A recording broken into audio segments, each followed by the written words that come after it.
Bonjour à tous, on se retrouve pour la correction d'un nouvel exercice type bac sur la géométrie dans l'espace. Ici, il va s'agir d'un vrai ou faux. Je vous propose tout de suite de commencer la lecture de l'exercice. Géométrie dans l'espace, vrai ou faux, type bac. On munit l'espace d'un repère orthonormé direct O, I, J, K. Et puis on a les points suivants A, B, C, D, E et F, dont on a les coordonnées. Première affirmation, les points A, B et C sont alignés. Pour savoir si des points sont alignés, on peut tester la collinéarité des vecteurs. Donc on peut commencer par calculer le vecteur AB.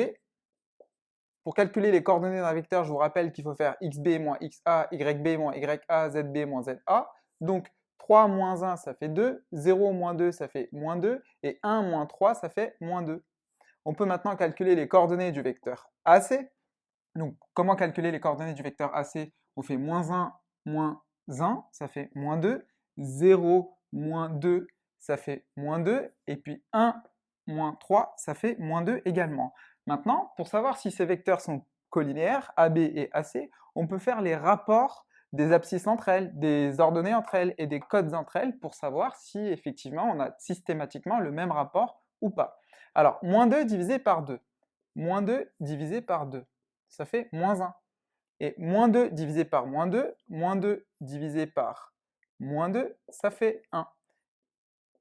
Et vous voyez bien que les rapports ne sont pas toujours égaux. D'ailleurs, il a suffi de 2 calculs pour s'en apercevoir, moins 1 est différent de 1.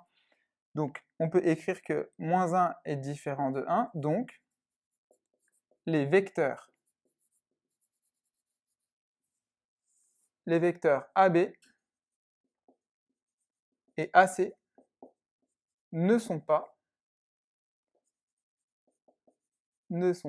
collinéaires.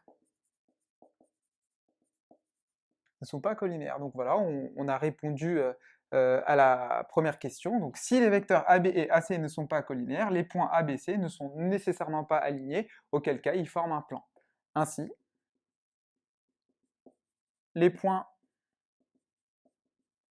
A, B et C ne sont pas alignés. Voilà, j'espère que vous avez compris. Affirmation 2.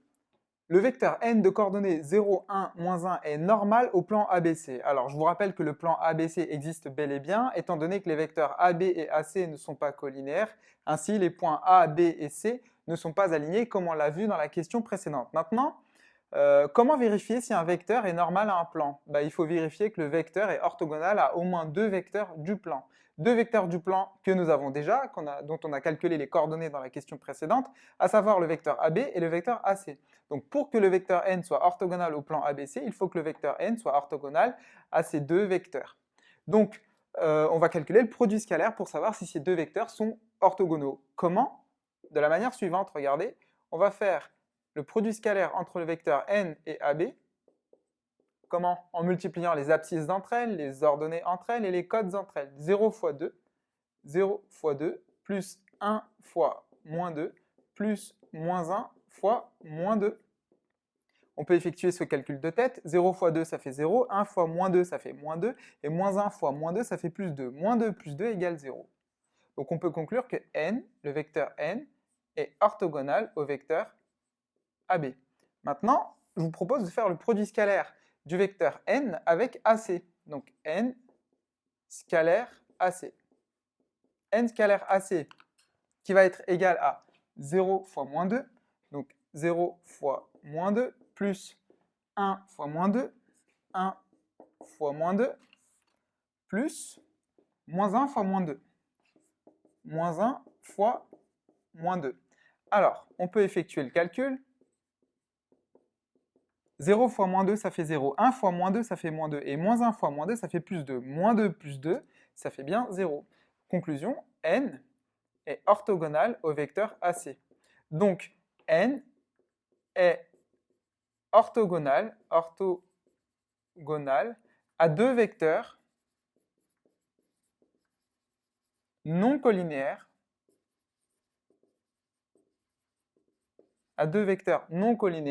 du plan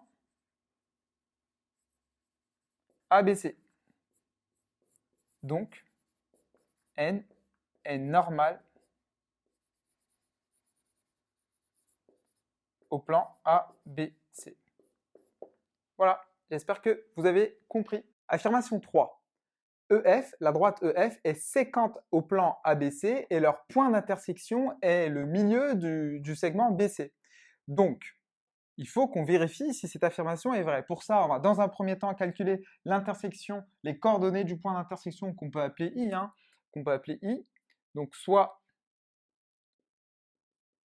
I, l'intersection de la droite EF et du plan ABC. Donc, on peut calculer dans un premier temps les coordonnées de I, l'intersection de la droite EF et du plan ABC. Ensuite, calculer les coordonnées du milieu du segment I, du segment BC.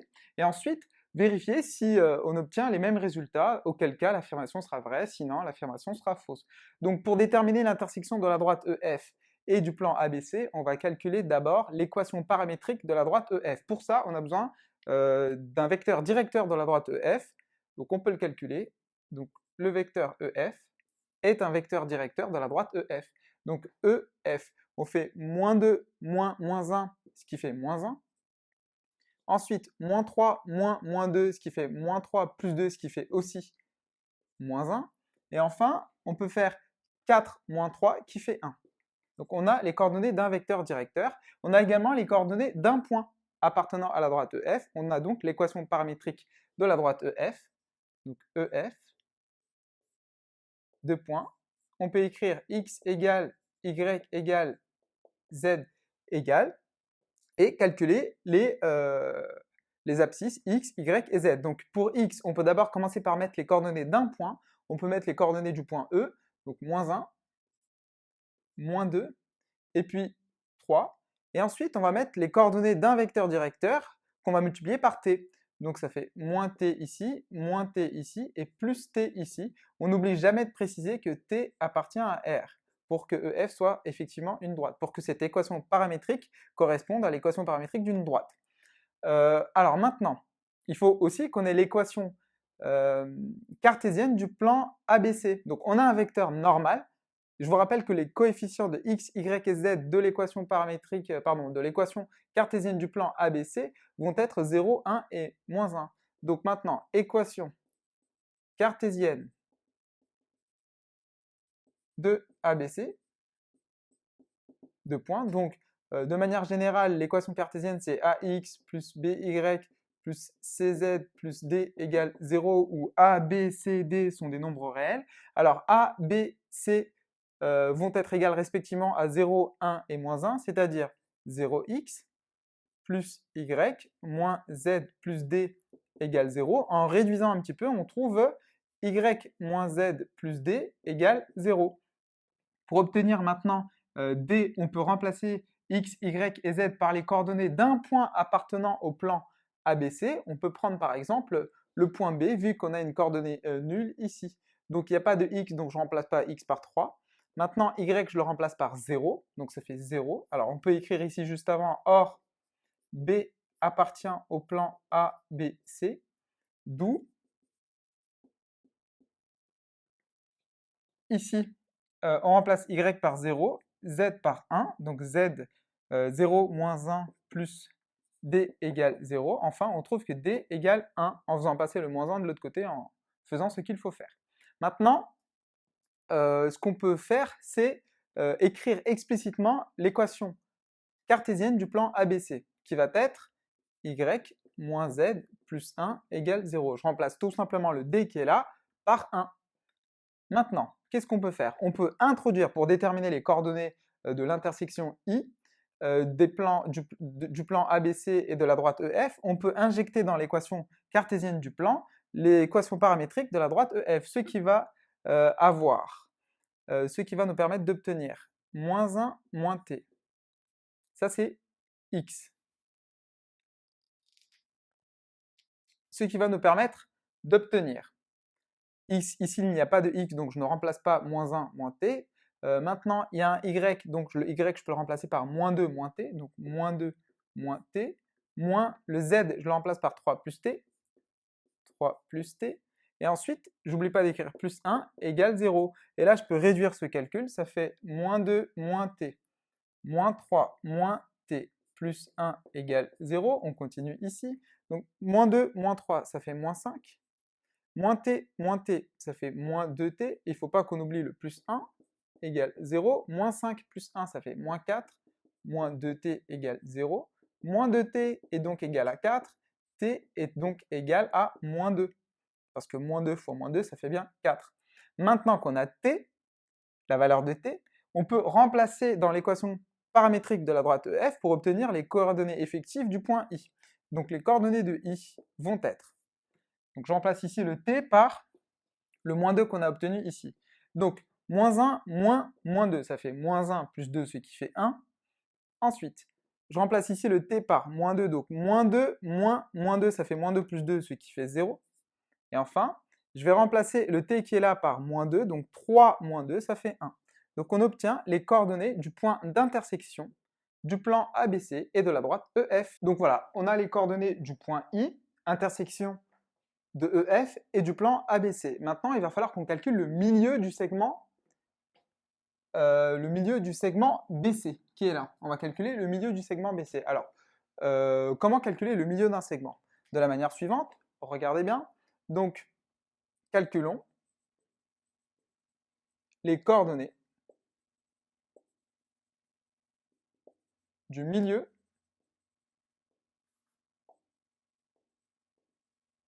de BC. Donc, XB plus XC divisé par 2, ça c'est pour l'abscisse. YB plus YC divisé par 2, ça c'est pour l'ordonnée. Et pour la cote, ZB plus ZC divisé par 2. Et fort heureusement, on a les coordonnées du point B et du point C, ici et là. Donc on va pouvoir remplacer XB, XC, YB, YC, ZB, ZC, etc. pour calculer. Donc, hop, XB, 3 plus moins 1 divisé par 2, 0 plus 0 divisé par 2, là on sent tout de suite qu'on va avoir la même chose que là, donc c'est très bien. Et puis ici, 1 plus 1 divisé par 2. Hop, on continue ici. Donc 3 plus moins 1, ça fait 2. 2 divisé par 2, ça fait 1. 0 plus 0, ça fait 0. 0 divisé par 2, ça fait 0. Et 1 plus 1, ça fait 2. 2 divisé par 2, ça fait 1. Donc on obtient bien exactement les mêmes coordonnées que I, intersection des droites EF et du plan ABC. Donc on peut conclure en disant que l'affirmation vraie. Voilà, j'espère que vous avez compris. N'hésitez pas à poser des questions en espace de commentaires. Affirmation 4, les droites AB et CD sont séquentes. Là, vous avez un vecteur directeur de la droite AB, grâce auquel on peut calculer une équation paramétrique de la droite AB. Donc on écrit AB, 2 points, x égale, y égale, z égale. Alors x égale, on va mettre les coordonnées d'un point appartenant à la droite AB. Je vous propose de choisir le point B étant donné qu'il a une coordonnée nulle. Donc 3, 0, 1. Ensuite, on va mettre les coordonnées d'un vecteur directeur, donc plus 2t, plus moins 2t, moins 2t. On précise bien que t appartient à R. Maintenant, on va faire le même travail pour la droite CD, mais pour obtenir l'équation paramétrique de la droite CD, il nous faut un vecteur directeur de cette droite. On peut choisir par exemple le vecteur CD. Donc le vecteur CD. Comment calculer les coordonnées du vecteur CD? Comme on l'a vu auparavant dans la vidéo, donc CD c'est là, on part de D, donc 2 moins moins 1, ça fait 2 plus 1 égale 3. Ensuite, 1 moins 0, ça fait 1. Et puis, moins 1 moins 1, ça fait moins 2. Hop, on a les coordonnées d'un vecteur directeur de la droite CD. Maintenant, ce qu'on va pouvoir faire, c'est écrire l'équation paramétrique de la droite CD. CD, entre parenthèses, puisqu'il s'agit d'une droite, x égale, y égale, z égale, et on n'oublie pas de choisir un autre paramètre cette fois-ci, hein, pas t, on peut choisir par exemple la lettre U, V, W, ce que vous voulez. Alors, x égale, les coordonnées d'abord d'un point appartenant à la droite CD, on peut choisir ce point-là, étant donné qu'il a une coordonnée nulle, donc ça fait moins 1, 0, 1, et puis on va rajouter maintenant plus 3t, ici, plus t, et ici, moins 2t. Alors, comme je l'ai dit, on va choisir un autre paramètre que t, donc s par exemple. S et S, on précise bien que S appartient à R.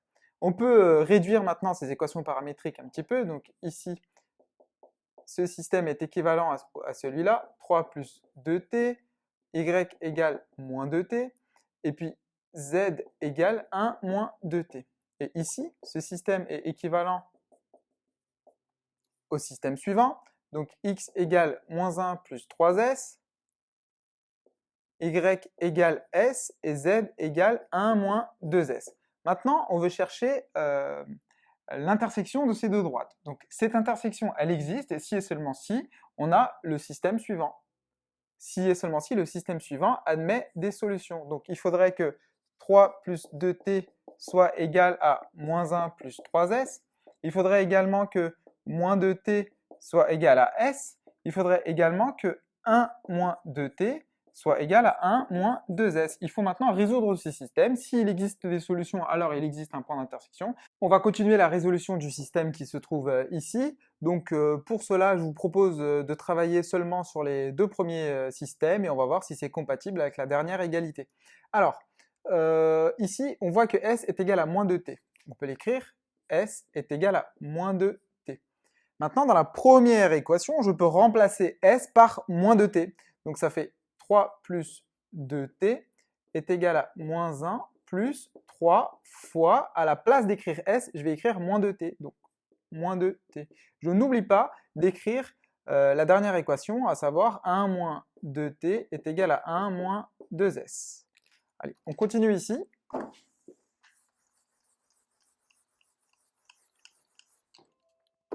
Alors, ici, on peut réduire et isoler t pour calculer la valeur de t. Donc cela va donner, hop, donc regardez bien en même temps ici, et ce que je vais écrire ici, vous allez comprendre. Donc ça fait 3 plus 2t qui est égal à moins 1 plus 3 fois moins 2t, ça fait moins 6t. Moins 6t. La deuxième équation, on la recopie s égale moins 2t. La troisième, on la recopie 1 moins 2t est égal à 1 moins 2s. On continue ici, ce système est équivalent au suivant. Donc moins 6t, je peux le additionner moins 6t de part et d'autre pour obtenir ici donc 2t plus 6t. Et le 3, je l'envoie de l'autre côté, ça fait moins 1 moins 3. Et ici, S est égal à moins 2t. 1 moins 2t est égal à 1 moins 2s toujours. On continue la résolution du système ici. X égale, plutôt, ici 2t plus 6t, ça fait 8t. 8t est égal à moins 1 moins 3, ça fait moins 4. Et ensuite, donc ça veut dire que t est égal à moins 1,5, mais on va le voir juste après. Donc S est égal à moins 2t, et puis 1 moins 2t est égal à 1 moins 2s. On continue le système ici. Donc ici, je peux diviser de part et d'autre par 8 pour obtenir t est égal à moins 1,5, je vous laisse vérifier.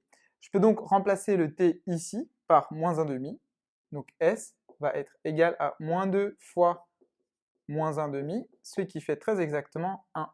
Donc, on trouve t égale moins 1,5 et s égale 1. On peut vérifier si la dernière égalité est correcte vis-à-vis des deux valeurs qu'on vient de trouver pour t et s. Alors pour t, on a trouvé moins 1,5, donc je vais remplacer t par moins 1,5.